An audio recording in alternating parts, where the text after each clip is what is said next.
Best of Luck by Ronald D. Walker on Smashwords.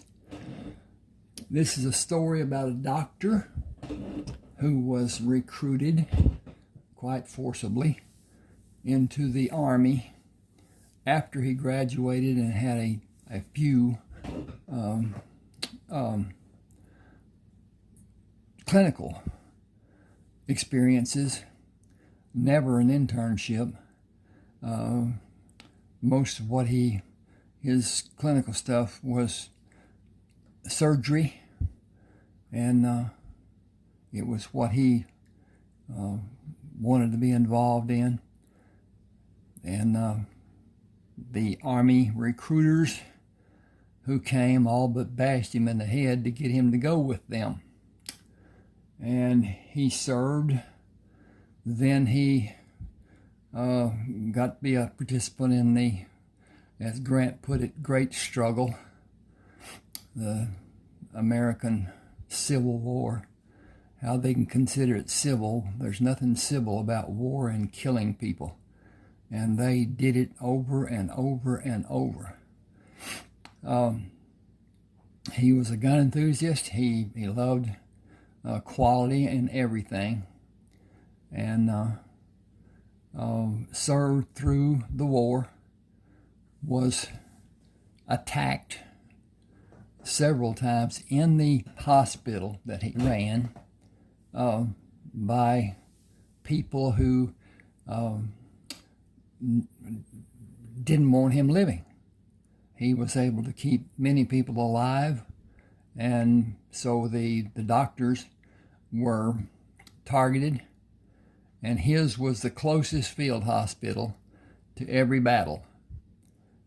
He was the one that received the largest amount and did the most to help the wounded soldiers, and trained his men.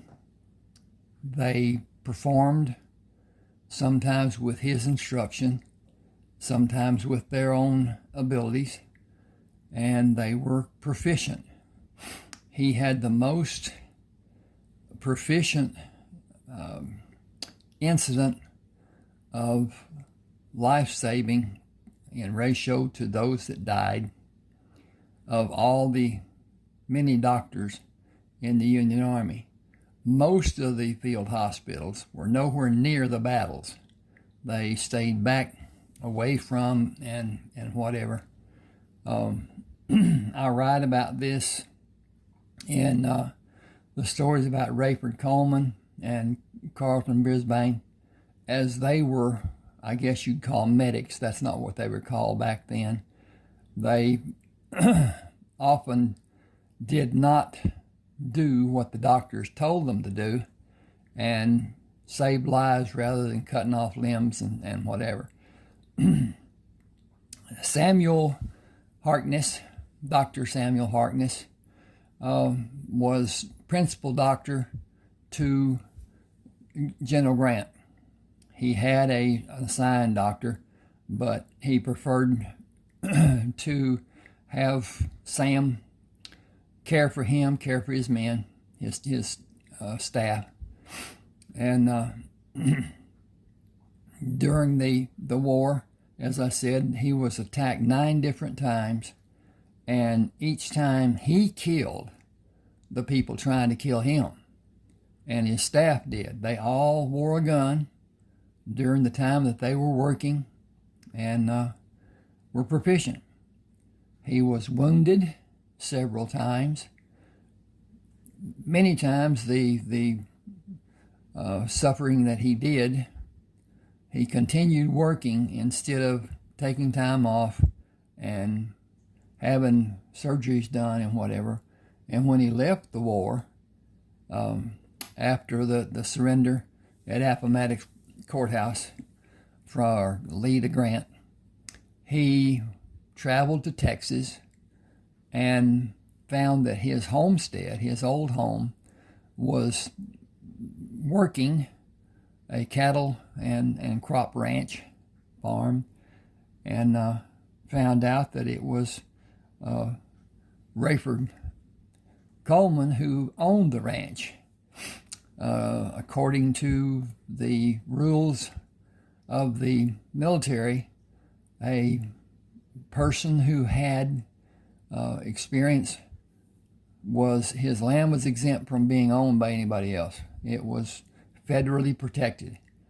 And he stopped outside the fence looking at his old homestead. The old house was still there. It was somewhat run down. Never had been lived in a while. And the ranch hands came to him. He held his rifle over his head as a signal that he was not bearing arms. And they came to him and they talked, and he found out what was going on with his old homestead.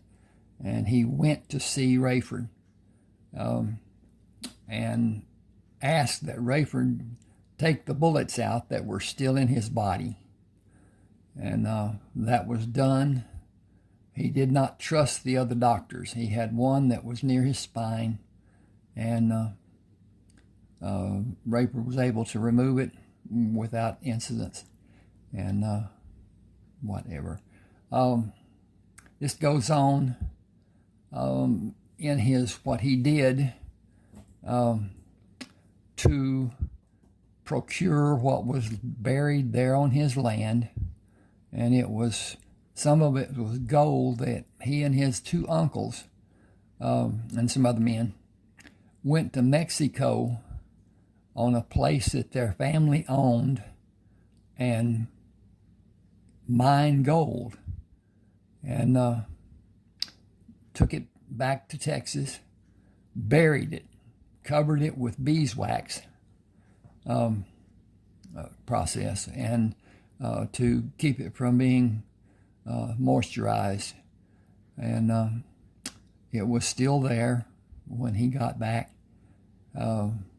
He had awards from both Grant, President Lincoln, and Congress for his service and his dedication and his traumas, his wounds, and they were extensive. He more or less partnered with Rayford in operations because of the number of cattle, horses, pigs, mules, and money that he was awarded for his service. And he organized a group of men who did bounty work, went out and found the criminals that were wanted dead or alive, and usually the criminals would not give up. They would fight to the end. So they organized a plan, and they did what they could to stay safe and capture whatever the criminals, take them to a local sheriff, have the identifications done on them, and reap the rewards. He met an Indian who was capable above what the other men with Sam were, and his owner died, having one son that was a alcoholic. He was to be taken care of for the rest of his life, but he was not to have any portion in ownership of the land, and it was large, mostly Indians, Iroquois, Huron, and crossings and whatever. But he had been a warrior and had been in battles, and was running the ranch to a degree. He was not designated to be the manager or whatever, but Sam asked him to stay, and then Sam went on. Please subscribe to my channel, like, comment if you like, and I have 30 ebooks on smash words smashwords.com. You can go there and they'll ask you to be a member. You'll give your email address and name and email address, whichever. And then when you buy a book, the book will come to you electronically on your email as an attachment, and a copy of the book will go into your library on your Smashwords page.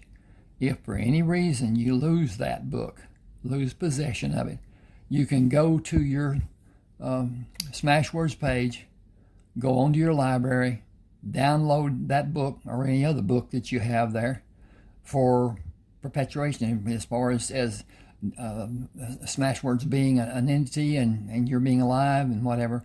Even your children, grandchildren, whatever, they take over that page, it's theirs. They can get the books, and I will be glad to have them. Now, it may be that there are different genres that you would like to read. There's about 10 million eBooks on Smashwords. They are only eBooks. They aren't physical books. But we're better treated on Smashwords than the other. And Smashwords is the second largest book distributor in the United States. At any rate, thank you for being with me. This is a good story, as I consider all mine to be, but that's to my liking. Thank you.